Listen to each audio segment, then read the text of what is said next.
इन दिनों एक फिल्म की बहुत चर्चा है। मेरा व्यक्तिगत तौर पे कोई विरोध नहीं है कि कोई भी एक्सपीरियंस, पेनफुल एक्सपीरियंस डॉक्यूमेंट हो। मैंने खुद देखी है वो फिल्म, मैंने परजानियां भी देखी है, मैंने राम के नाम भी देखी है, मैंने ट्रायम्फ ऑफ विल देखी है जो लेनी रेफेंसल ने बनाई थी जर्मनी में। मैं सिर्फ इतना कहना चाहता हूं सर, इस देश के भारत माता की छाती पे बहुत दाग है।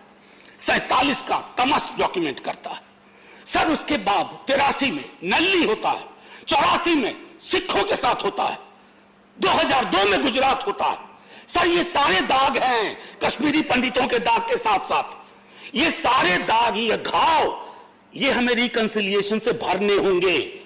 एक घाव और दूसरे घाव के बीच में तेजाब डाल करके आप कुछ नहीं हासिल करेंगे। भारत माता और लहूलुहान होगी, और जब लहूलुहान होगी ना सर, तो कुछ भी नहीं बचेगा, क्योंकि वोट की फसल का भी एक थ्रेशोल्ड वैल्यू है सर। एक टर्म है, मैंने कहा ना कि हाफ विडो, मैं नहीं जानता हूं कितने सत्ता पक्ष के हमारे लोग, ये हाफ विडो पूरे देश में प्रयोग नहीं होता। ये हाफ विडो, ये कश्मीर की हकीकत है। ये हाफ विडो कौन है?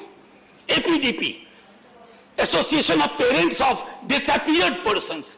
ये टर्म पूरे भारत में उपयोग नहीं होता है, कश्मीर में होता है। मैं इसलिए कह रहा हूं कि मेरी चिंता को, मेरी आलोचना को अपनी वैचारिक आलोचना मत समझिए। मैं कल सदन में नहीं रहूंगा, आप में से भी कई लोग नहीं रहेंगे, लेकिन कश्मीर होगा, कश्मीरियत होगी, इंसानियत होगी, क्योंकि अटल जी से ज्यादा कोई नहीं जानता था। आपके दल में सबसे बड़े नेता, चुनाव भले कोई और जीत जाए, लेकिन आपके दल के सबसे कद्दावर नेता अटल बिहारी वाजपेयी थे और रहेंगे। और उस अटल जी ने न सिर्फ बोला, लिखा कि इंसानियत, कश्मीरियत, जमहूरियत, इससे बड़ी चीज क्या हो सकती है? किन चीज के लिए? For how many gold coins we are losing that plot? That concerns me, that worries me sir. Sir मैं कुछ चीजें शेयर करना चाहता हूं सर। हमारे कई सारे दोस्त, मेरे पढ़ाए स्टूडेंट सर, जम्मू में भी हैं, कश्मीर में भी हैं, कई शिक्षाविद हैं, वहां पढ़ा रहे हैं विश्वविद्यालयों में सर। आजादी बिल्कुल नहीं है सर, बोल नहीं सकते। मैं प्रेस फ्रीडम इंडेक्स का जिक्र भी नहीं करना चाहता। प्रेस फ्रीडम को अगर देखना है तो कश्मीर में जाके हम देखें। खुर्रम परवेज, बताइए तो क्या गुनाह था? सच बोलना गुनाह हो जाएगा? ये नहीं होना चाहिए ना सर। अगर किसी ने कोई गलती की है तो बात करिए। मैं ये कहना चाहता था। और आखिरी में सर, जब कश्मीर फाइल्स पे लोगों ने कहा, मेरी एक स्टूडेंट थी सर, एमफिल साइमा रहमान, वो रेडियो जॉकी है। हम लोग बैठ के बात कर रहे थे कि किस विषय पे किया जाए एमफिल, उसका एमफिल। हमने कहा कश्मीर पंडित पे करो। ये बहुत पहले की बात है, आप सरकार में नहीं आए थे, मतलब ये वाली मोदी जी की सरकार नहीं आई थी सर। पूछा उसने क्यों? मैंने कहा कि एक मुसलमान लड़की कश्मीरी पंडित के दर्द और गम को समेट करके लोगों के समक्ष रखेगी, ये हिंदुस्तान है सर। और हमें बता रहे हैं लोग राष्ट्रवाद, ये राष्ट्रवाद। सर मैं आखिरी टिप्पणी यही करूंगा प्लीज, कि सर इससे पहले कि यहां सब कुछ बदल जाए, ये बदला लेने वाले फलसफे को ही आकर के बदल दें।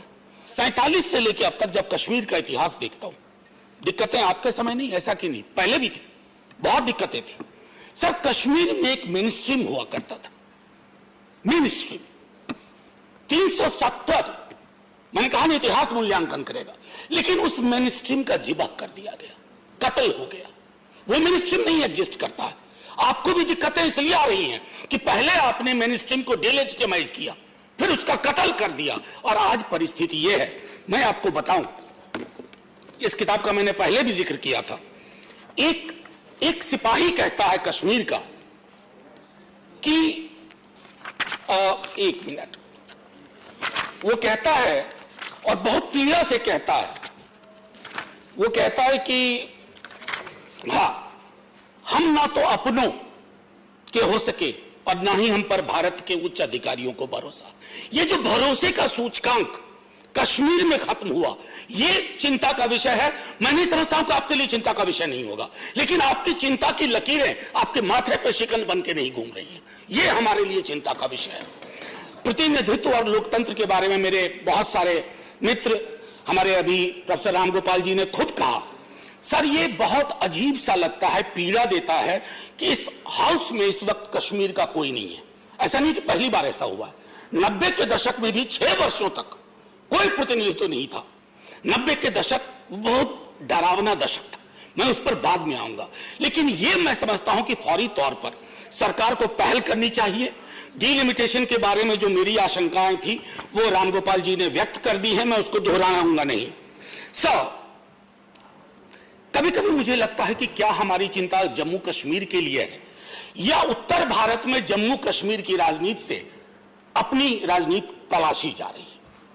क्योंकि अगर जम्मू कश्मीर की चिंता है तो हमारे हर मनसा वाचा कर्मणा में वो झलकना चाहिए, और उसका मैं अभाव देख रहा हूं। जेपी इंदिरा जी को लिख रहे हैं, और मैंने पहले भी सदन में कहा था अगर आज ये चिट्ठी मैं लिख दूं अपने गृह मंत्री जी के नाम से तो सदन में बोलूंगा तो प्रोटेक्टिव रहूंगा, बाहर बोल दूं तो ईओपीए के अंदर जाऊंगा। No matter how much and how loud and how long we shout that Kashmir is an inalienable part of India, and that therefore there was no Kashmir problem. The fact remains that a serious and urgent problem faces. I continue to go to the other paragraph. That problem exists not because Pakistan wants to grab Kashmir, but because there is a deep and widespread political discontent among the people. मैं इसी alienation का जिक्र कर रहा था, और ये खत्म नहीं हुआ। मैं ये नहीं कहता हूं आपने पैदा किया, लेकिन उस पैदा हुए शिशु को आपने भी उसका पोषण किया, और वो एलिनेशन का एक स्केल इतना बड़ा हो गया है कि सब मुश्किल बढ़ती जा रही है। जय हिंद बोलने से पहले ये भगवत रावत जी की कविता है, मैं इससे खत्म करूंगा। नहीं आने वाले लोगों को दुनिया कैसी चाहिए, कैसी हवा, कैसा पानी चाहिए, पर इतना तो तय है इस समय दुनिया को ढेर सारी करुणा चाहिए। इस देश में भी कई घर में यूक्रेन बना पड़ा है सर, कई राज्यों में यूक्रेन बना पड़ा है। जय हिंद सर, थैंक यू।